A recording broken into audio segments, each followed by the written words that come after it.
Kdo by neznal Titanic?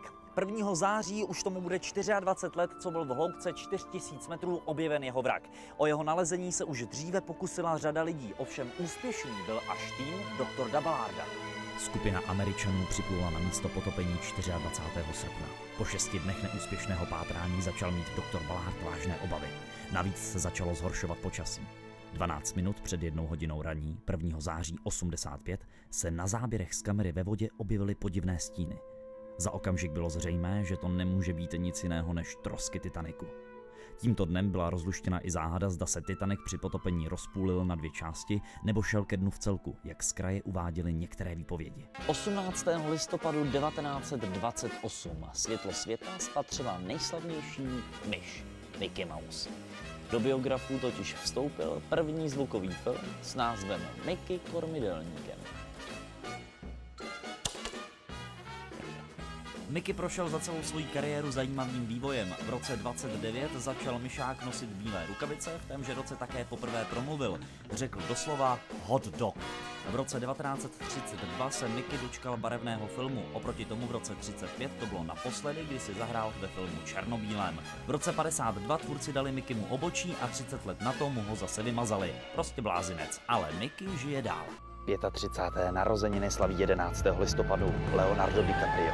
Populární Jack z Titanicu začínal úplně od nuly. Jako první vystoupení v televizi proběhlo v reklamách na nejrůznější výrobky, jako jsou například výrobky z obilnin, dětské hračky nebo žvíkačky.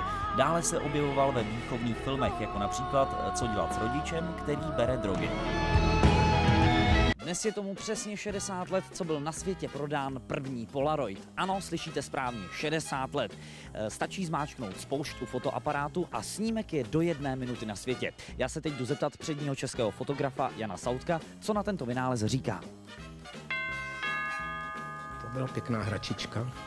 Nic mi z toho nezbylo samozřejmě, ale měl jsem i profesionální aparát, velkoformátový a na ten největší formát, to bylo myslím 50-60, jsem pracoval někdy v první polovině 90. let minulého století a to bylo velmi zajímavé, pak jsem fotografoval neméně zajímavou dívku, Báru Basikovou, a ona měla malý dvojčata a ty řvali, protože jí líčili asi 40 minut, což je příliš. Ale vzpomínal na to rád, byla to zábava a taky jsem se tam najedl. To bylo radosti na starém Lidle, řekla by Božena Němcová. Psal se 3. listopad roku 1993, kdy Jaromír Jágr vstřelil v NHL gól. Celosvětově uznávaný hokejista a podle některých nejlepší hráč všech dob odehrál v NHL celkem 1442 zápasů.